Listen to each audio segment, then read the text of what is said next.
Buenos días, buenas tardes, buenas noches, ¿cómo están? Yo espero que esté todo bien, todo ok, todo perfecto. Hoy tenemos más una clase de Clínica 1, donde vamos a charlar a respeito de diarreia. Sí, hoy vamos a charlar a respeito de un motivo de consulta muy frecuente, que es la diarreia. Vamos a clasificar los tipos de diarreia y después vamos a desarrollar cada tipo de diarreia. La clase de hoy, más que nada, está enfocada en las diarreas crónicas. Sí, hay patologías muy importantes acá en esa clase y que muchas de las veces son preguntas de examen. Entonces, mucha información hoy vamos a aprender y también pido que agarren bastante agua para hoy porque la clase queda un poquito más larga de lo habitual. Es mucha información para detener solo en una clase, entonces traté de resumir al máximo y los puntos principales nosotros vamos a ver hoy. Entonces, vamos a definir diarrea. Bueno, básicamente diarrea se define como el aumento del volumen, aumento de la fluidez o aumento de la frecuencia de las deposiciones en relación al hábito intestinal habitual de cada individuo. Siempre acordando que no es, yo no tengo el mismo hábito que usted, entonces lo que es frecuente para mí, por ejemplo, lo que es frecuente, si es, son esas blandas o duras para mí, siempre medio que regular, no es lo mismo para usted, generalmente sigue un patrón, pero no es lo mismo, entonces tenemos que siempre hacer mucho hincapié acá. Déjame ver si está grabando el audio está ok, entonces está grabando también. Tenemos que hacer mucho hincapié acá en diarrea, fundamentalmente en la anamnesis, saber cómo eran las heces del paciente, cómo el paciente iba de cuerpo, defecava regularmente. Porque quando tenemos um câmbio muito brusco ou um câmbio já crônico em relação a essa diarreia, nós temos que prender uma luz e então pensar que pode ser uma diarreia. Então, a definição de diarreia é sumamente importante e muitas das vezes nós não prestamos muita atenção e então deixamos passar. Pero em maneira mais sencilla é aumento do volume, fluidez ou da frequência de las deposiciones. El peso normal varía, o sea, depende de cada individuo. No es lo mismo un niño que tiene 5 años, las deposiciones no es la misma cantidad que un hombre de 25 años. Sí, por eso que el peso varía mucho, varía entre 100 y 255 gramos por día. Cuando nosotros tenemos más de 255 o hasta mismo 200 gramos por día de materia fecal producida, podemos llamar eso de diarrea. Y la diarrea nosotros tenemos que clasificar. Además de saber la definición, la otra cosita bien sencilla, bien fácil, es a respecto de la clasificación. ¿Por qué? Porque nosotros vamos a clasificar la diarrea a partir de su fisiopatología, de su clínica y también de su origen, ¿sí? O sea, fisiopatología, qué tipo de diarrea es, a partir de la clínica, si es, por ejemplo, una diarrea aguda o crónica, y del origen, si es del origen del intestino izquierdo, o sea, del colon izquierdo, o si es del delgado o inicio del colon derecho. Básicamente es así que nosotros vamos a clasificar la diarrea. Entonces, como ya habíamos dicho, la clasificación según la clínica del paciente es básicamente aguda y crónica. Pido que, solo para agregar acá no casita, tenemos otra clasificación también, que es aguda, subaguda y crónica, que puede ser también preguntada. Entonces, la otra clasificación, que es aguda, subaguda y crónica, clasifica en, acá tenemos aguda menos de 4 semanas y crónica más de 4 semanas. Pero en esa otra clasificación que yo recién hablé, tenemos aguda menos de 14 días, subaguda, que es de 14 a 30 días, y crónica, obviamente, mayor de 30 días. Pero solo tenemos acá una reclasificación, una subdivisión de la aguda, que es aguda em hasta 14 dias, subaguda de 15 a 30 e crônica a mais de 30. Segundo a fisiopatologia, vamos a ter a diarreia osmótica, secretora, exudativa e malabsortiva. Já vamos ver que essas são muito frequentes.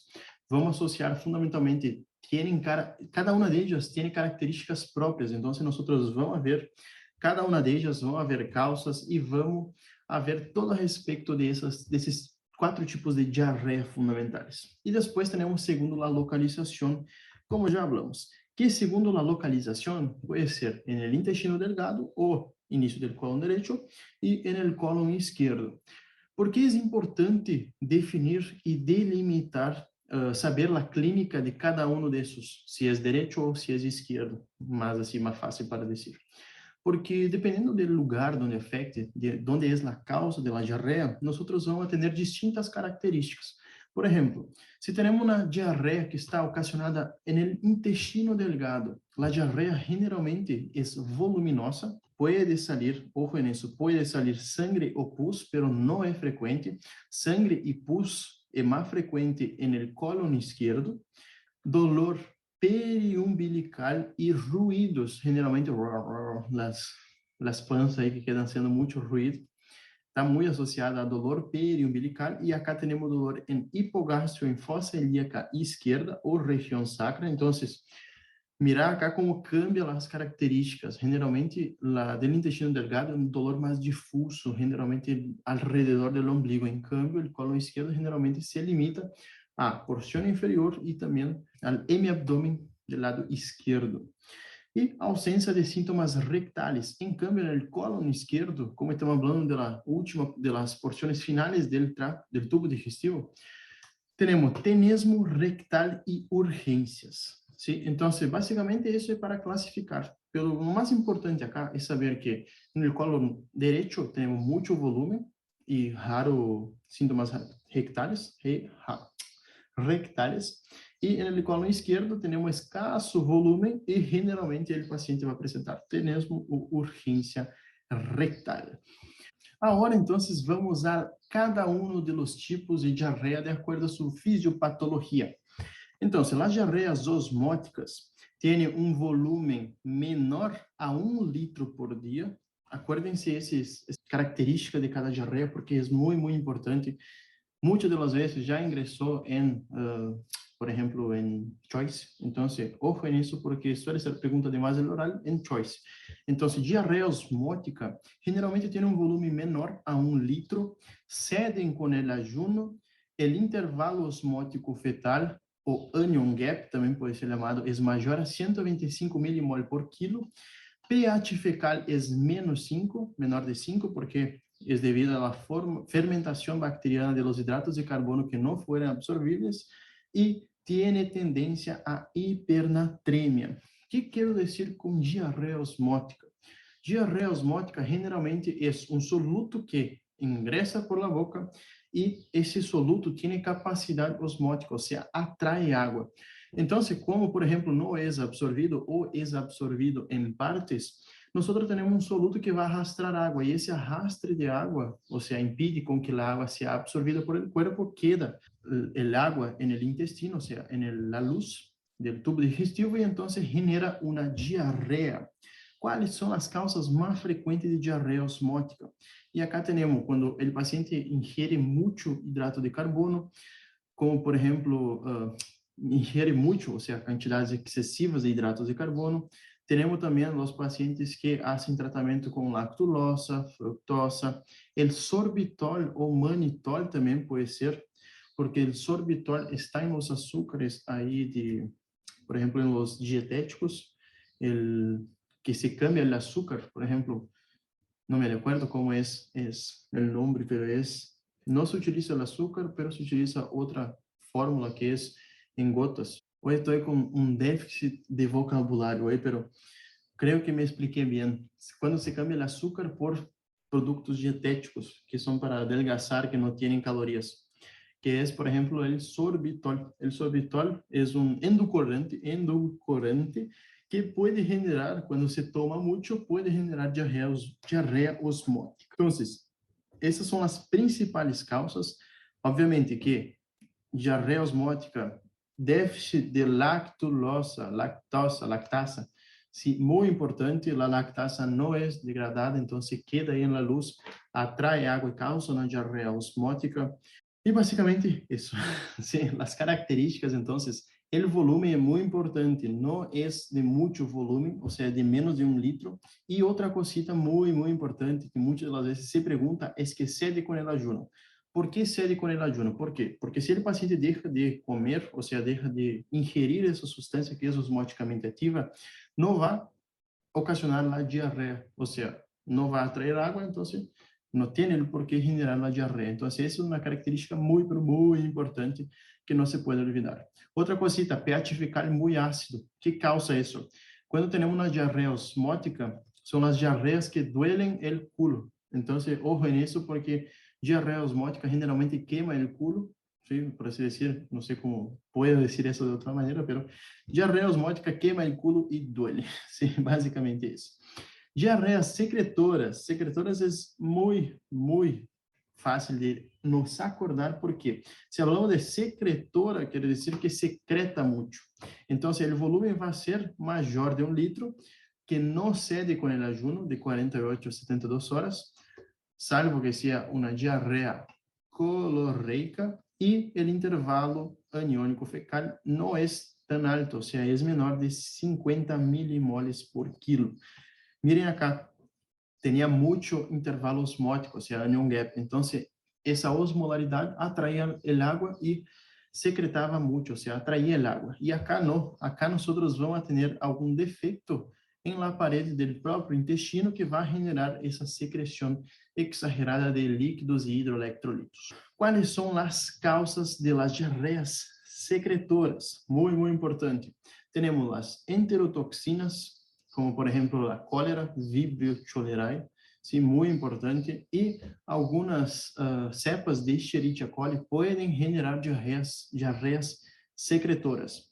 Otra cosa que puede causar también diarrea secretora, celiaquía, o sea, la enfermedad celíaca.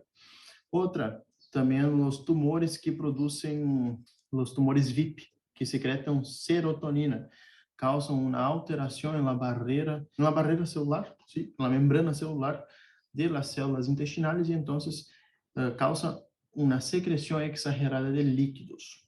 O sea, secreta serotonina que va a causar la diarrea secretora. Otra cosita también que tenemos como causa, que son las diarreas colorreicas. ¿Cuál es el punto de las diarreas colerreicas? Colorreicas no, colerreicas. Colerreicas quiere decir que tenemos una mala absorción de sales biliares. O sea, ese paciente no reabsorbe las sales biliares, queda siempre ahí en el tubo digestivo las sales biliares y va a generar la diarrea secretora. Entonces, lo más importante acá es enterotoxinas, Vibrio cholerae, sí o sí no se puede olvidar.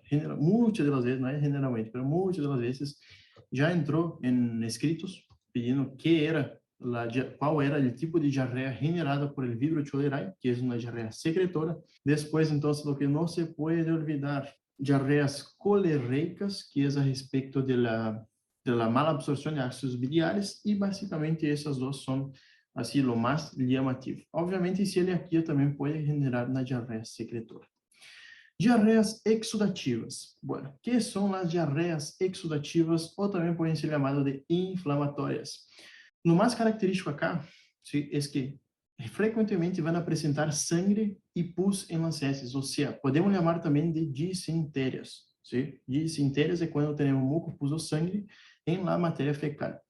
A veces tiene síntomas generales como fiebre y alteraciones en el laboratorio. ¿Cuáles son las causas? Acá sí, vamos a notar porque después vamos a tener una clase fundamentalmente de esas dos patologías que causan generalmente la diarrea exudativa, que es la enfermedad de Crohn y la colitis ulcerosa.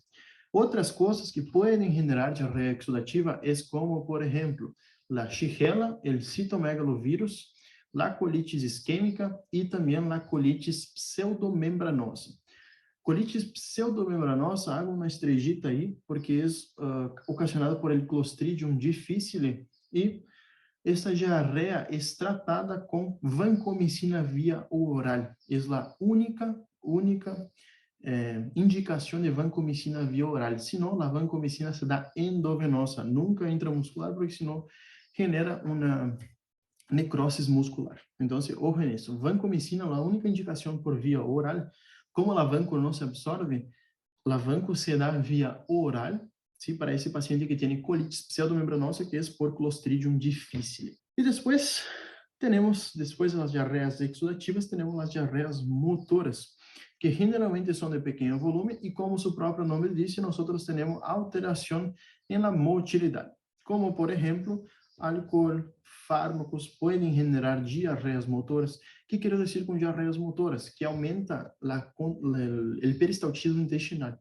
Entonces acelera aún más por ejemplo, acelera el pasaje del bolo alimenticio por el intestino por cuenta del aumento del peristaltismo y eso hace con que esse bolo fecal não seja propriamente absorvido, porque se nos acordamos de físio ou de fármaco mesmo que vimos, qualquer substância deve quedar um tempo determinado no trato digestivo e também em uma área de superfície adequada para que ocorra sua perfeita absorção.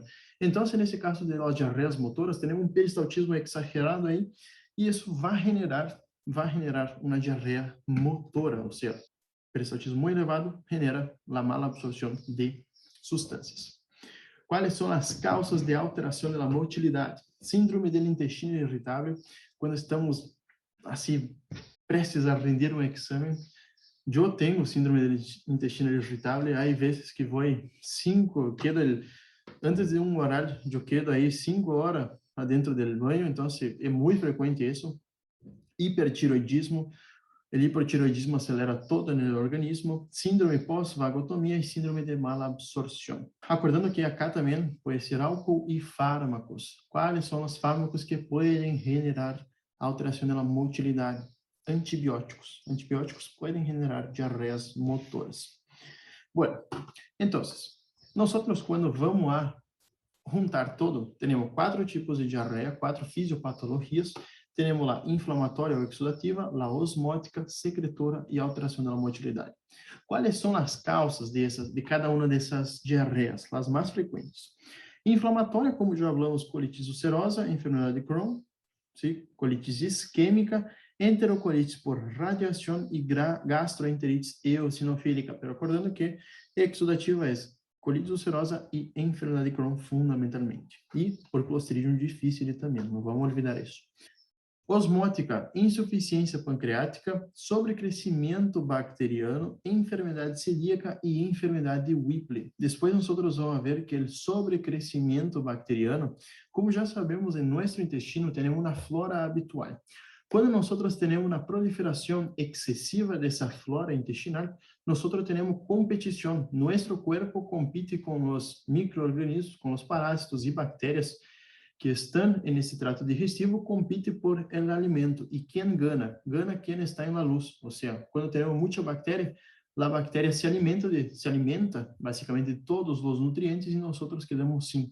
Então, esse sobrecrescimento bacteriano vai generar uma diarreia osmótica. E a diarreia secretora, temos a síndrome carcinoide, que produz VIP, ¿sí? La mastocite sistêmica, síndrome de Soering-Ellison e colitis microscópica. E por último, alteração da motilidade que já hablamos. Então, o que nós devemos saber é que diarreia, primeiro, as classificações, tempo, aguda, subaguda ou crônica, ou aguda e crônica, o que quede mais sencillo. Depois, a fisiopatologia e o lugar de afectação. Essas são as principais classificações que nós não podemos nos olvidar em la hora de charlar em oral ou de hasta mesmo saber para o exame. Então, vamos tomar uma água e vamos seguir com a classe. Sei que é muita informação, mas sí ou sí devemos saber por lo menos um pouquinho de cada coisa, porque isso se pergunta en el exame. Bueno, então, seguindo com a classe, nós vamos temos que saber como vamos estudar esse paciente.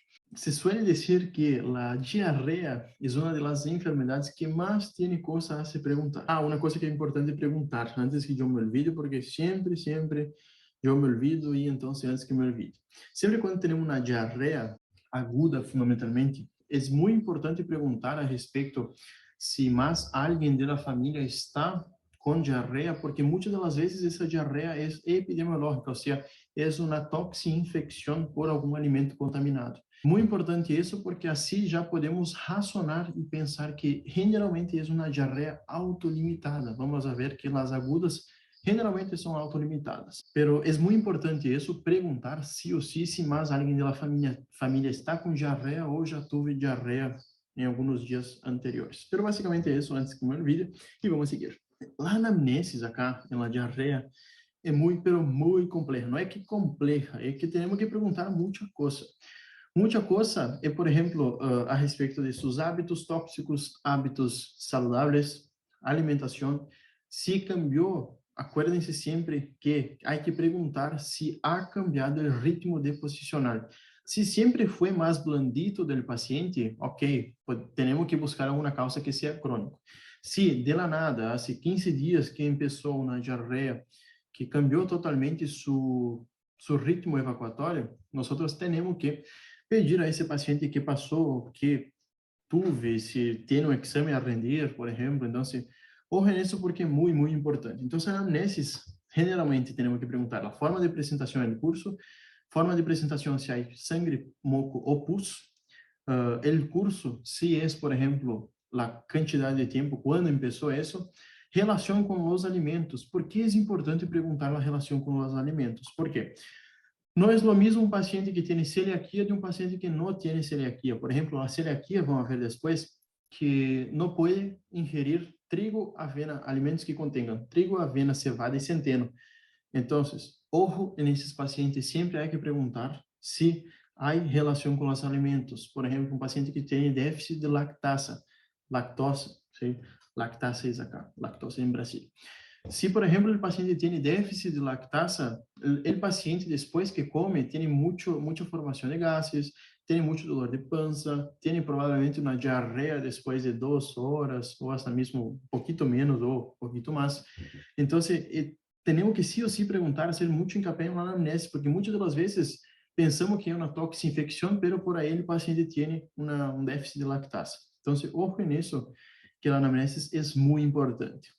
O exame físico, acá, na diarreia fundamentalmente crônica, é um pouquinho distinto da aguda. Por quê? La anamnesis e o exame físico de la diarreia crônica, o que nós temos que saber é que diarreia crônica generalmente pode vir com um déficit malabsortivo, ou seja, pode vir com déficit, uma hipovitaminose de Lasadec, pode vir não tão desidratado, mas pode vir um pouquinho desidratado. Então, o que mais cambia acá de la diarreia aguda e de la crônica é que na aguda causa uma desidratação generalmente mais importante nesse paciente, e na crônica o paciente apresenta mais signos e sintomas relacionados ao déficit de malabsorção crônico que tem em relação a vitaminas, a nutrientes. Então, muito acá, ser muito hincapié relacionado mais que nada en el estado de nutrición, de hidratación en las agudas y de nutrición en las crónicas. Entonces, tenemos que valorar el estado de hidratación, nutricional, piel, mucosas y la semiología abdominal. Muchas veces cuando el paciente viene con vômitos associados à diarreia, temos que pensar em uma infecção por uma infecção tóxico-alimentar. É isso que eu queria dizer. Então, o que vamos fazer para os pacientes com diarreia crônica? Temos que fazer estudos de la própria heces. Se, por exemplo, nós vamos fazer o sangue oculta em heces, isso é SOH, ou pode aparecer com OHS ou HOS, sangue oculta em heces. Coprocultivo e coproparasitológico, fundamental, isso é para buscar se temos sangue oculta em heces, obviamente, que pode nos indicar ou na colite ulcerosa ou na enfermidade de Crohn, mas generalmente colite ulcerosa. Coprocultivo e coproparasitológico. Coprocultivo é o cultivo de la matéria fecal e coproparasitológico é buscar parásitos em la matéria fecal, búsqueda de leucócitos em matéria fecal, búsqueda de Clostridium difficile. Generalmente, o Clostridium difficile, nós não buscamos a todos os pacientes, se busca solamente se nós temos uma suspeita de uma colite pseudomembranosa, que é uma colite que forma muitas membranas. Teste de Van Kammer, já vamos falar que é o teste de Van Kammer. Teste de la D-xilosa e de la calprotectina fetal, e teste de função pancreática, elastasa e lipase. Nós, então, obviamente, Clostridium difficile, se sospechamos de uma diarreia pseudomembranosa, buscamos Clostridium difficile, se não se deixa, não se busca habitualmente. Van de Kammer, para que serve esse teste Van de Kammer? Ele Van de Kammer sirve básicamente para evaluar a quantidade de grasa que há em las heces, ou seja, evalua se o paciente tem uma mala absorção de grasas. Isso é o teste Van de Kammer. Em laboratório, que nós vamos pedir? Hemograma completo, PCR, anticuerpos não, hormonas tiroideas, anticuerpos para enfermidade celíaca e estudo del hierro, ferritina e coagulação. Basicamente, um laboratório completo para esse paciente, para evaluar se não tem anemia, se não tem alteração da transferrina, ferritina. Então, e também é importante buscar as hormonas tiroideas, fundamentalmente quando suspeitamos de uma diarreia que seja motora, por conta do hipertiroidismo. Pero, obviamente, muitas das vezes o paciente já vem com uma clínica de hipertiroidismo. Piel muy grasosa, los ojos saltados, no voy a decir qué docente parece, pero tenía un docente ahí en segundo año que tenía los ojos muy saltados. Entonces, por ahí nosotros nos acordamos de algunas cositas aí que nos indica qué patología puede tener nuestro paciente. Imagen para diarreias crônicas, vamos a pedir colonoscopia e rectosigmoidoscopia, trânsito baritado no intestino delgado e TAC e PET, se suspeitamos de, por exemplo, um tumor carcinoide. Colonoscopia para evaluar todo o cólon, se não há, por exemplo, uma enfermidade crônica, colite ulcerosa. Rectosigmoidoscopia, se não há, por exemplo, algum tumor no recto sigmoide, porque o tumor, quando temos, ojalá nunca vamos ter um tumor, mas quando há um tumor na região do recto, esse tumor ocasiona uma obstrução da luz, sim, e essa obstrução da luz pode formar acá arriba. Imaginem que acá tem o ano. Acá arriba vai se depositando as heces, o paciente queda constipado e então se pode generar um fecaloma.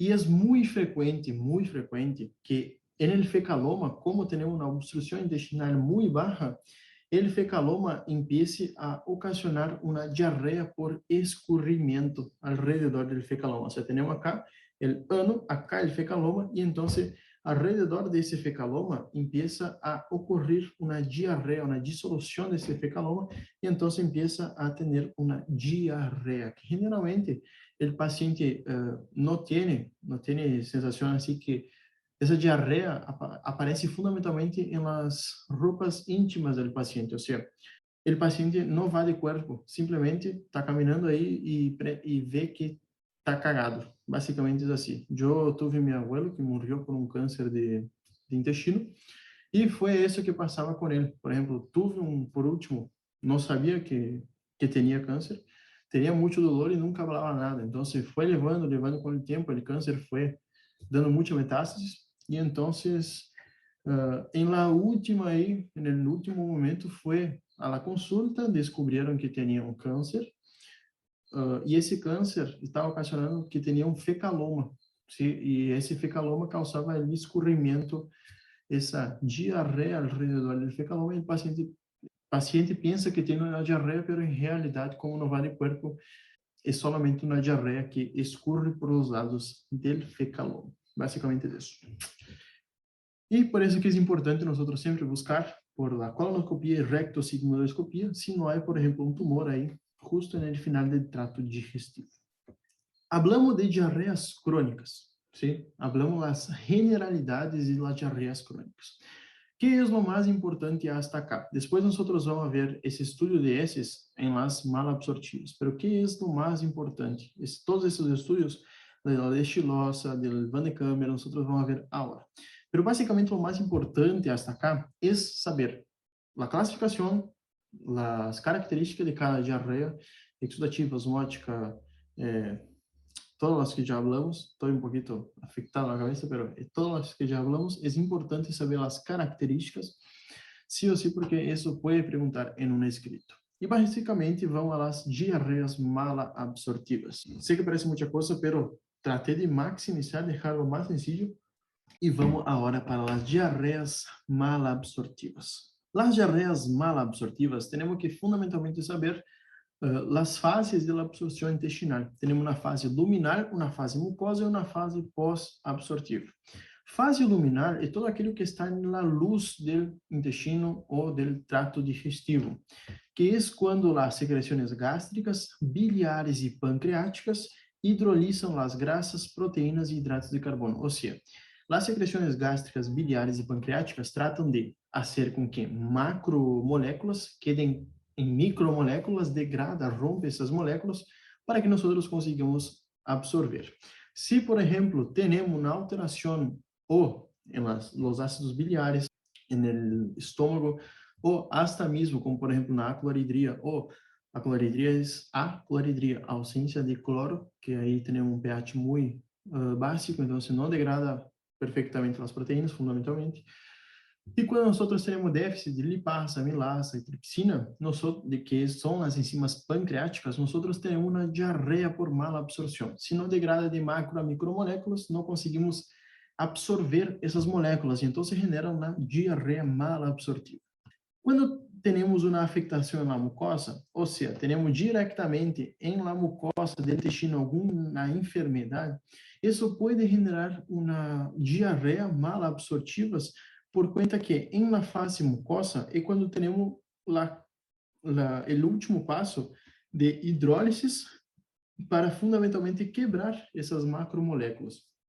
Então, quando temos essa hidrólisis, nós temos uma alteração da absorção na fase intestinal. Qual é a enfermidade que afeta a fase mucosa? Um exemplo só para não quedar tão perdido. Uma enfermidade que afeta a fase da mucosa é a enfermidade celíaca. Então, se nós nos acordamos que, por exemplo, acá na fase luminal tinha, por exemplo, na acloridria, que é a ausência de enzimas, e na fase mucosa temos enfermidade celíaca, queda mais fácil pensar que na fase pós-absortiva nós temos uma incapacidade de incorporação dos nutrientes. Então, se nós pensamos, se esse paciente tem incapacidade de absorção dos nutrientes, ou seja, de transporte, nós acá temos que pensar que transporta os nutrientes? É a sangue. Então, se temos uma obstrução sanguínea ou uma obstrução linfática, nós temos uma mala absorção na fase pós-absortiva. Por quê? Os nutrientes não podem ser movilizados por conta dessa obstrução linfática ou sanguínea que está ocasionada. Então, fase luminal em la luz, mucosa e pós-absortiva, fundamentalmente vasos sanguíneos. Vamos agora mirar as causas. Quais são as causas em cada fase? Fase luminal, relacionada então às enzimas tanto gástricas, duodenais e ácidos biliares. Duodenais não, pancreáticas e ácidos biliares. Então, na fase luminal, quais são as patologias que podemos ter? Acloridria, gastroparesia, sobrecrescimento bacteriano e síndrome da asa ciega. Fase mucosa, temos o síndrome do intestino corto, alteração da absorção em celiaquia, déficit de lactasa e a beta-lipoproteinemia, enfermidade raríssima, pulse acá só para memorizar mais uma. E fase de transporte, quando temos obstrução linfática ou sanguínea. Então, sabendo o que passa em cada fase, por lo menos uma ideia da fisiopata, nós conseguimos associar a las causas. Bueno, diarreias malabsortivas, como vão se apresentar diante de nós? Generalmente, os pacientes têm heces abundantes, pastosas e que flotam en el agua e são malolientes. Isso é muito característico. Flotam en el agua. Por que flotam? Quanto maior a quantidade de grasa que tenha uma matéria fecal, menor é a densidade. Então, se flota en el agua. Sí, isso é importante. Por isso que quando nós intentamos, não vai dizer isso, pero o que é importante acá é que temos deposições abundantes que flotam no agua e são malolientes. Generalmente tem signos de ADEC, ou seja, qualquer alteração da vitamina A, D, E e K, porque são vitaminas lipossolúveis e se não conseguimos absorver essas vitaminas, que são lípidos, nós temos um déficit delas mesmas. Pode apresentar edema, cites, por conta da hipoproteinemia, neuropatia periférica, osteoporose. Então, todo isso está relacionado às diarreias malabsortivas. Muito importante saber, por lo menos, o básico da clínica, que são esses que flotam en água, malolientes e são pastosas. Aí vamos, metodologia de estudo. Muito importante. Isso sim, vamos prestar bastante atenção, porque essa sim é uma parte muito importante da classe. Quando temos mala absorção de grasas, temos que pensar em fazer dois testes, fundamentalmente. Temos o teste del aliento com trioleína com carbono 13 marcado e o teste de Van de Kamer. O teste de Van de Kamer basicamente sirve para quantificar a quantidade de grasa por 3 dias consecutivos, dando ao paciente uma sobrecarga de grasa, ou seja, damos 100 gramos de grasa por dia a mais de sua alimentação normal. O valor normal, quando nós medimos, seria de 6 a 7 gramos por dia de grasa. E esse paciente tem mais de 7 gramos por dia de grasa em suas heces. Então, que é o teste de Van den Kamer? Fundamentalmente para evaluar a quantidade de grasa que o paciente ingiere. Por exemplo, se o paciente ingiere 100 gramos a mais, lo normal seria sair para abaixo por dia 6 a 7 gramos. Pero acá, quando temos mala absorção de grasas, vamos a ter um paciente que excreta mais de 7 gramos por dia de grasa. Então, isso é o teste de Van den Kamer. Teste de aliento com trioleína marcada com carbono 13 é basicamente para evaluar também a mala absorção de grasas. O paciente toma via oral, como se fosse um juguito com essa trioleína com carbono 13 marcado, e se mide esse carbono 13 em el dióxido de carbono del aire expirado. Ou seja, o paciente expira na boquilha, e então se mira quanto de trioleína carbono 13 marcado o paciente expira. Por quê? Quanto maior a quantidade de trioleína que o paciente expira, significa que foi mais absorvido. E quanto menor a quantidade de trioleína que o paciente expira, menor é a absorção de grasas. Bueno, vamos passar agora a mala absorção de carboidratos. E aí temos fundamentalmente os testes que são respiratórios, para evaluar a intolerância à lactasa ou fructasa. Pero basicamente assim, o mais sencillo é, Van de Kamer sempre pergunta se teste de aliento com trioleína, com carbono 13, pode perguntar, pero não é, e os testes respiratórios acá, que estão falando do déficit de carboidratos, mala absorção de carboidratos, que é déficit de lactasa e ou fructasa, generalmente se pergunta, sim? Então, o que há que saber? Que o paciente ingere umas substâncias com que é marcado radioativamente e depois expira por uma boquilha e mide a quantidade que expirou dessa substância. Quanto maior a quantidade que expira, mais é a absorção. E quanto menor expira, menos é a absorção dessas substâncias, como, por exemplo, os carboidratos. Depois, nós temos que evaluar a integridade da mucosa. O que quer dizer integridade da mucosa? Quer dizer, basicamente, como está nossa mucosa. Se tem, por exemplo, na celiaquia, alguma infiltração por linfocitos eosinófilos aí na mucosa que está atrapando a absorção. Ou seja, acá, quando nós falamos acá, mala absorção de grasas, de carboidratos, estamos fundamentalmente falando da fase luminal. Quando nós evaluamos a integridade da mucosa, estamos evaluando a fase que é a fase intermédia de los 3 processos, a fase mucosa. Na fase mucosa, nós temos 3 testes fundamentais que são muito importantes saber. ¿Sí? Tenemos la decilosa o dechilosa, como quieran llamar, elastasa fecal y biopsia intestinal. La decilosa sí, es una sustancia que el paciente también va a ingerir vía oral. La dechilosa es una sustancia que no necesita, guarden esa palabrita, no necesita de ningún proceso de la fase luminal.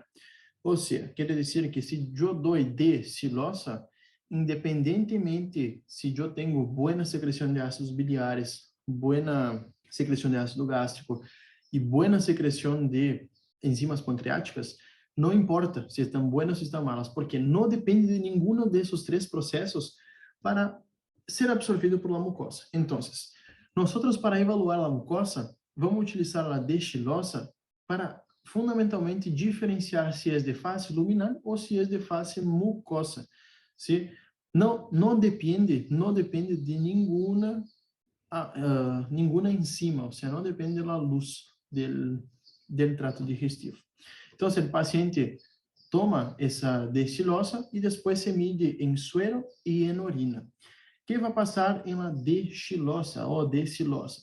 Se o paciente tem mais de 5 gramas urina, depois de 5 horas de tomado essa destilosa, ou más de 20 gramos en suero después de 1 hora después de tomado, quiere decir que el paciente tiene una absorción mucosa buena. Si el paciente tiene menos de 5 en orina después de 5 horas, y si tiene menos de 20 en suero después de 1 hora, quiere decir que el paciente tiene una alteración en la mucosa y entonces tenemos que buscar la causa. Básicamente es así. Entonces, de xilosa vía oral, después se mide en suero y en la orina, ¿sí? 5 y 20 gramos en 5 horas, 20 gramos en 1 hora. Básicamente es así. Es bien sencillo, parece una cosa de otro mundo, pero no es difícil. Yo sé que el primer contacto con eso es horrible, horrible, pero después cuando revemos la clase, y esa es una clase que yo quiero que revés, sí, que mire de nuevo, es porque generalmente esses testecitos acá son una porquería y se pregunta. Entonces, muy importante. De xilosa, entonces, no depende, ya fue pregunta de escrito, no depende de ningún proceso de la luz, o sea, depende de función pancreática, función gástrica y función biliar. Elastasa fecal. Elastasa fecal é fundamentalmente para diferenciar se o paciente tem um déficit del pâncreas, ¿sí? Del pâncreas, ou se tem uma alteração intestinal. Porque se o paciente tem uma alteração na mucosa, a elastasa fecal vai estar diminuída. E se o paciente tem elastasa fecal vai estar diminuída.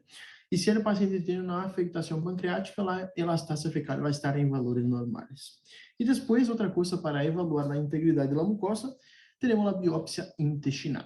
Depois, temos outras cositas que sí pode perguntar, que é a evaluação da absorção de vitamina B12, que se hace com o teste de Schilling, é Schilling o nome. Depois, temos a evaluação de las sales biliares, que acá sim, nós vamos utilizar o ácido taurosexicólico, sim, marcado com selênio 75, para evaluar a mala absorção de sales biliares. E depois também temos um teste que serve para a avaliação do sobrecrescimento bacteriano, que também pode ser com um cultivo da matéria fecal, pode ser também com teste do aliento, que são os testes respiratórios ou expiratórios, e também temos a prueba terapêutica com antibiótico. Que é a prueba terapêutica antibiótico? Se dá antibiótico ao paciente e se o paciente deixa de ter a diarreia, quer dizer que tratamos nosso paciente do sobrecrescimento bacteriano. Basicamente é isso, de maneira então bem resumida, é que nós temos que dividir o paciente que tenha uma alteração na luz ou na mucosa. Fundamentalmente essas duas. Tem na luz, vamos mirar a mala absorção de grasas, de carboidratos.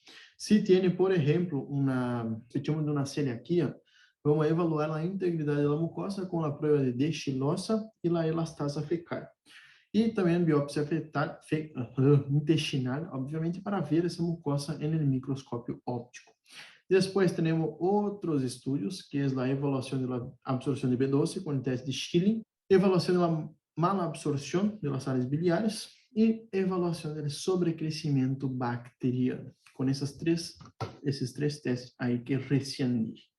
É muita coisa, é muita informação nova, então pausa o vídeo e qualquer coisa volver e tratar de entender, de memorizar esse pobrecito acá de uma maneira mais sencilla, porque eu sei que essa parte é bem pesada, porque não se assemelha com nada. Então, basicamente, todo novo, todo novo. Bueno, seguindo com las malabsortivas, então, se nós temos algumas enfermidades que causam malabsorção, é, por exemplo, a malabsorção de ácidos biliares. É quando temos enfermidade ou ressecção de líquido terminal por tumores, infecções crônicas, ou colicistectomia, quando se saca a vesícula. Generalmente, a malabsorção de ácidos biliares, como queda goteando o ácido biliar, a bilis, quando se saca a vesícula, se deixa o colédoco diretamente comunicado de maneira intermitente com na segunda ampolha. na ampolla de váter, na segunda porção do duodeno. Então, quando nós temos o goteo, que queda goteando aí intermitente, de maneira contínua, não intermitente, de maneira contínua en el duodeno, nosotros podemos tener mala absorción de ácidos biliares. Por eso que es una complicación de la colecistectomía, queda goteando ahí y da mala absorción, da una mala absorción de ácidos biliares. Puede ser también por anomalías del transporte de sales biliares, como algunas diarreias idiopáticas, y cuando estamos hablando de sobrecrecimiento bacteriano, puede generar una mala absorción. ¿Por qué? Porque, como yo dije antes, compite con nuestro propio cuerpo la absorción. Entonces causa una mala absorción para nosotros y encima causa diarrea. Puede causar una mala nutrición proteica y anemia macrocítica, porque consume todo el B12, las bacterias les gusta mucho el B12, y son por consumo bacteriano, o sea, comen todas esas proteínas y esa anemia macrocítica. Entonces, sobrecrecimiento bacteriano, nosotros vamos a buscar, y el paciente tiene que, si tiene déficit de B12, tiene una anemia macrocítica, cuando el volumen corpuscular medio está mayor de 100 femtolitros, y tiene una malnutrición proteica, o sea, tiene una hipoalbuminemia. Entonces, el paciente que tiene hipoalbuminemia y anemia macrocítica, ojo que puede ser una diarrea mal absortiva por cuenta de sobrecrecimiento bacteriano. El tratamiento se hace con ciclos de antibióticos, ya hablamos que tenía una prueba terapéutica ahí, que es con metronidazol o amoxiclavulánico.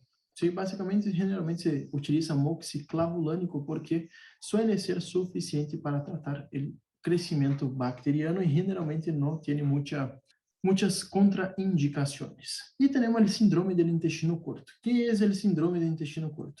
¿Sí? El síndrome del intestino corto es, por ejemplo, un paciente que vamos a ver en las próximas clases, un paciente que tuvo una enfermedad de Crohn.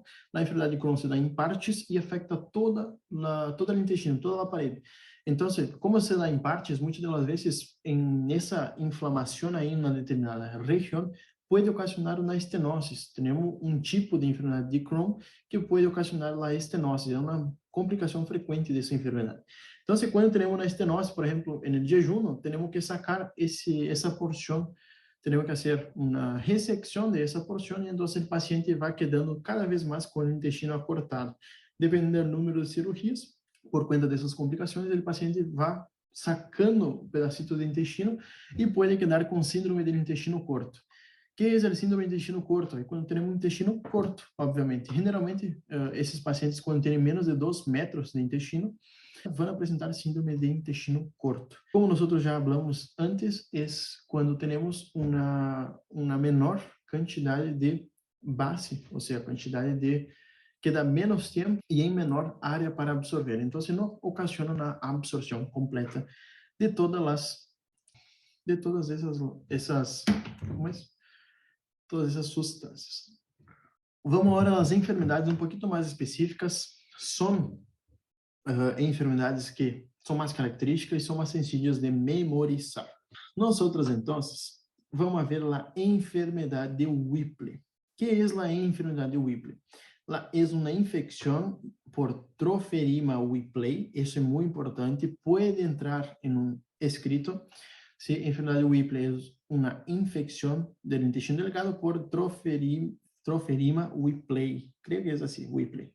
Tiene una afectación extraintestinal difusa que afecta articulaciones, sistema nervioso central, afectación ocular, ganglios, hígado y corazón, y el diagnóstico se hace por videoendoscopia y biopsia. Pero fundamentalmente el paciente con la clínica de diarrea mal absortiva, esteatorrea y desnutrición, y se hace con veda y biopsia.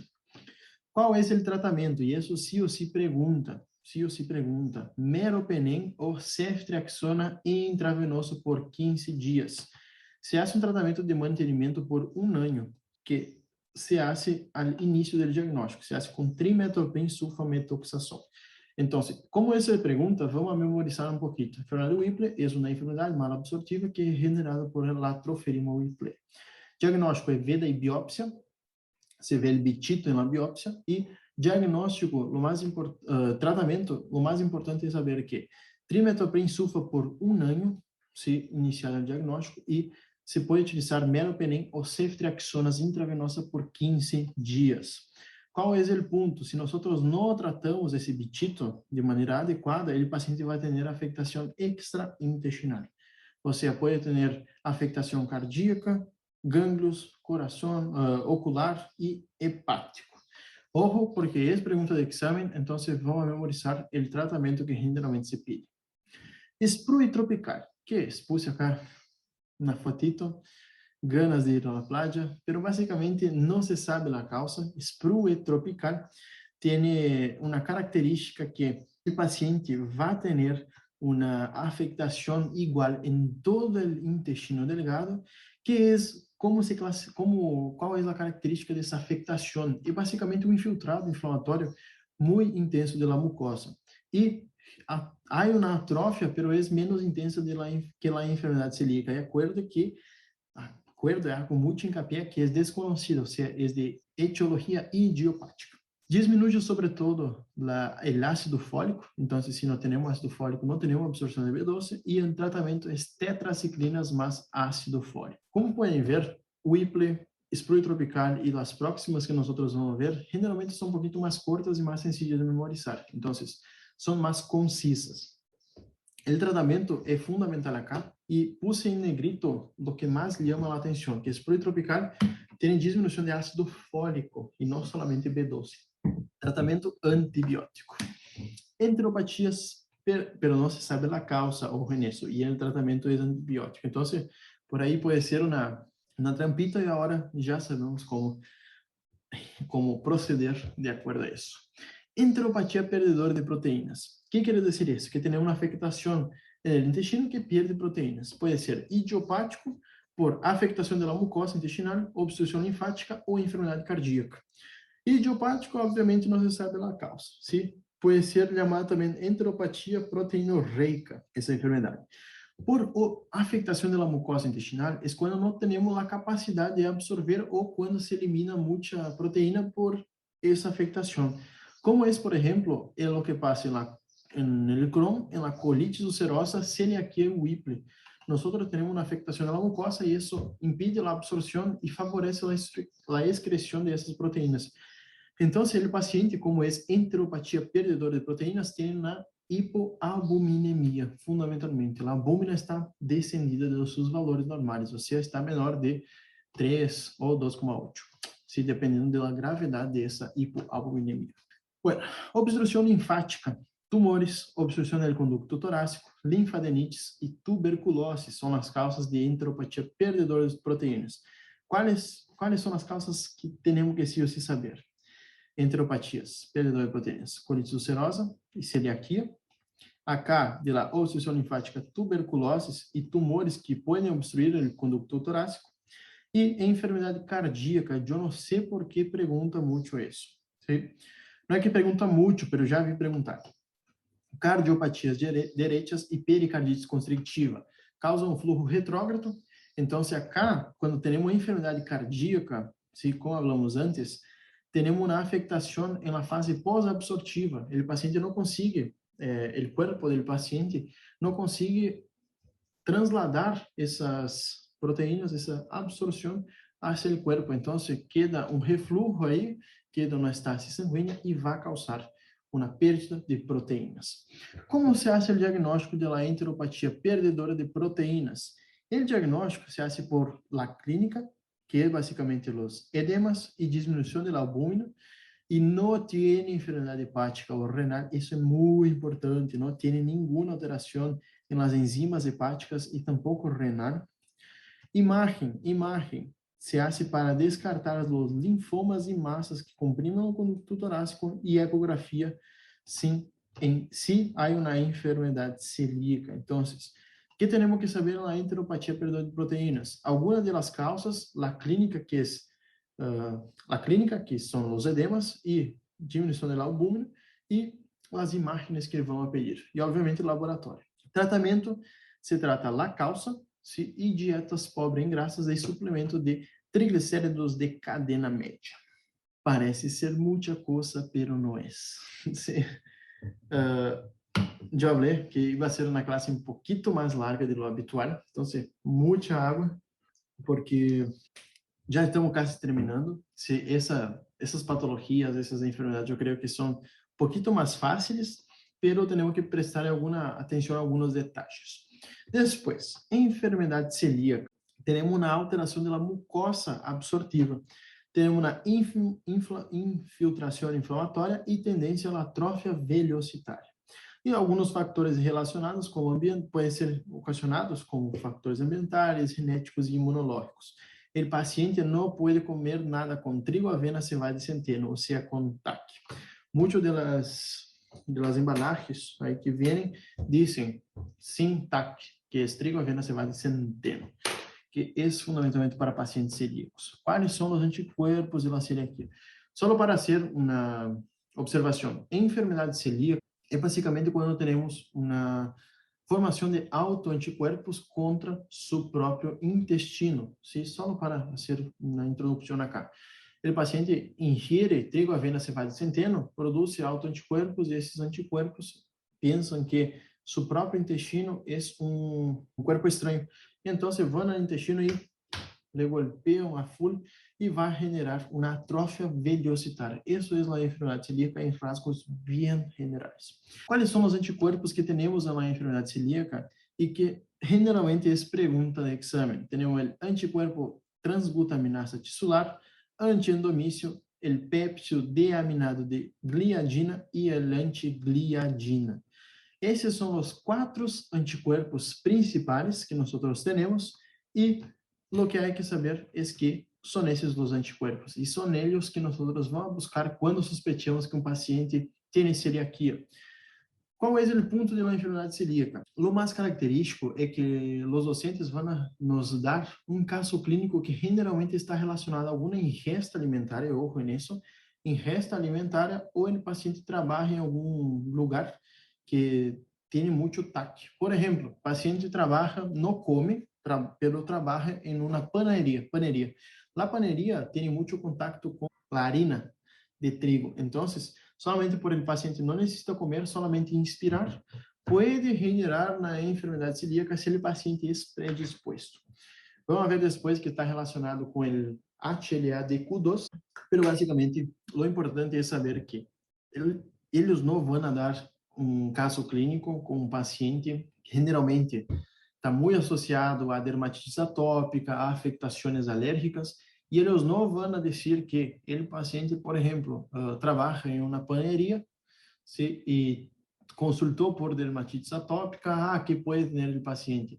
Não vão dar um paciente com 70 anos que comeu um pão e está com celiaquia. Não, generalmente são pacientes jovens, jovens, o diagnóstico generalmente de celiaquia são pacientes jovens, e são pacientes que têm maior associação a outras manifestações clínicas. Como se faz o diagnóstico, então? O diagnóstico se faz por la anamnesis, fundamentalmente perguntar se há antecedentes familiares, antecedentes personais de celiaquia, e exames complementares, como o teste de estilosa, que esse teste nós vamos evaluar fundamentalmente a integridade da mucosa, esse é o teste que se toma via oral e que não depende de fatores de la luz, por exemplo, as enzimas aí que eram secretadas, e solamente depende da fase mucosa. Qual é o ponto? Se nós temos isso, esse tipo de intestino que é o normal, essas criptas intestinais, quer dizer que tem muito mais área absortiva. Em câmbio, um paciente celíaco, eu ia dizer, que merda, um paciente celíaco tem acila, não tem criptas, então você tem uma atrofia velocitária, diminui muito sua capacidade absortiva e então o paciente tem uma diarreia. Teste de Van de Kammer, se acorda para que servia? Para grasa, sim? Fundamentalmente evaluar grasa, e laboratório, uma cosita aí, por isso que eu pus estrellita, pode dar enzimas hepáticas elevadas, transaminasas. Ojo en eso, ojo en eso.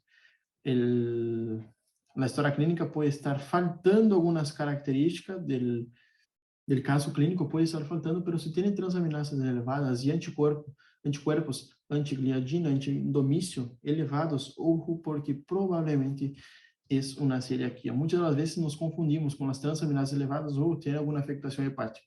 Não, a celiaquia pode generar afectações hepáticas. no es afectaciones, sino que aumento de las enzimas hepáticas. Imagen, tránsito varitado y biopsia. Fundamentalmente es necesario la biopsia para la determinación de celiaquía. Y cuando hacemos la biopsia, tenemos que clasificar qué es la graduación o score de Marsh. ¿Qué es el score de Marsh? Es cuando hicimos una biopsia del intestino del paciente, se va al patólogo y el patólogo indica si es grado 0, 1, 2, 3 o 4 de Marsh. Que tiene e por que eu puse esses graditos acá? Porque já foram perguntados. Grado 0 é quando a mucosa não tem atrofia, está normal, ¿sí? É negativo para a enfermidade celíaca. Grado 1 tem aumento de los linfocitos intraepiteliales de 20 a 25% células epiteliales. Isso já foi perguntado em um horário, ojo. Grado 2 tem hiperplasia de las criptas, infiltrado crônico em sua mucosa. Grado 3 tem atrofia velocitária leve, 3.2 atrofia velocitária subtotal moderada e grado 3 atrofia velocitária total ou incompleta, que seria, ojo en eso porque pueden preguntar graduación de March. Y el tratamiento de la enfermedad celíaca, como ya sabemos, es una dieta sin gluten, sin TAC, trigo, avena, cebada y centeno, son intolerantes al gluten. Se controla el tratamiento con el anticuerpo IgA anti-TTG, el antiendomicio, y se hace biopsia cada 6 a 12 meses después de iniciar la dieta sin gluten para evaluar si todavía tiene linfocitos, porque son los linfocitos que hacen la mierda en el intestino, que destruyen el intestino. Si tenemos un paciente que está refractario al tratamiento, en la biopsia no mejoró, tenemos que buscar si el paciente realmente dejó de comer el TAC, trigo, avena, cebada, centeno, alimentos con TAC, ou se tem espru e colágeno ou aparição de linfoma T. Esse linfoma T e espru e colágeno são uma das principais complicações da enfermidade celíaca. Acordando que muitas das vezes dá um caso clínico que o paciente que não hizo corretamente o tratamento evoluciona a um câncer intestinal, como por exemplo o linfoma. Então, ojo nisso porque são duas patologias muito graves e que empeoram muito o pronóstico do paciente. A sobrevida cai muitíssimo. Então, espru e colágeno é quando o paciente tem depósito de colágeno na lâmina própria e responde muito pouco aos corticoides. E linfoma T aparece depois de vários anos que o paciente não hizo o tratamento adequado para sua enfermidade celíaca. Ojo, porque o paciente celíaco pode evolucionar para um câncer. Então, enfermidade celíaca se dá em pacientes predispostos com uma alteração HLA DQ2 ou DQ8.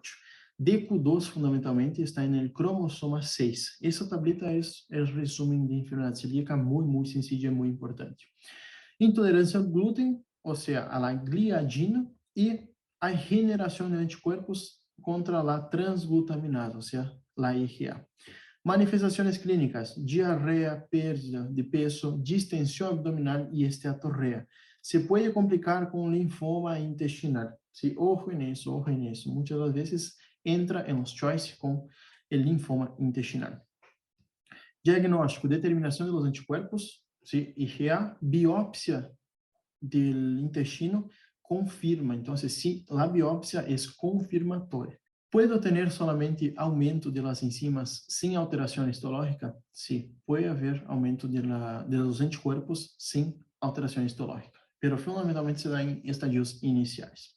Tratamento, en la dieta sin gluten no hay que hacer, y si es refractario, se da corticoides. Eso es la enfermedad celíaca, causa una atrofia velocitária. Creo que más sencillo que eso no existe.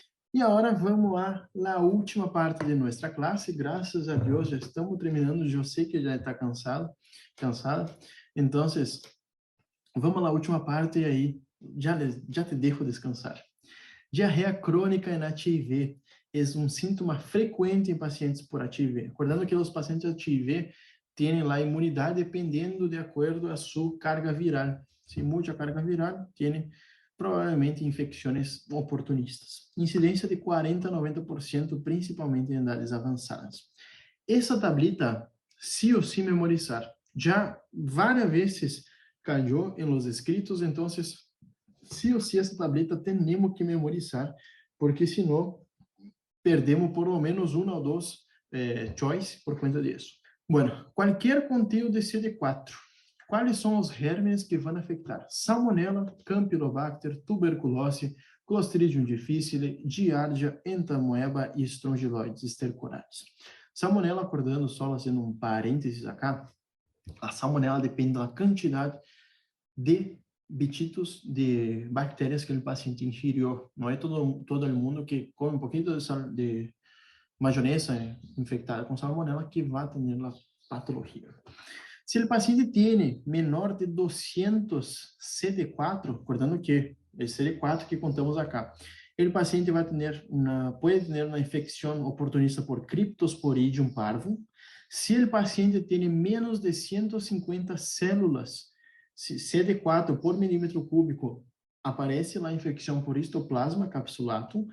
E se tem menos de 100 células Isospora beri e Microsporidium, e se tem menos de 50 células, citomegalovírus menos de 50 CD4, e essa é uma tablita que não podemos nos olvidar de mirar antes do escrito. Agradeço sua atenção hasta acá. Eu sei que foi uma classe bem llena, muita informação, então espero que veas essa classe de novo e qualquer dúvida eu estou à disposição. Saludos e hasta a próxima classe. Nos vemos.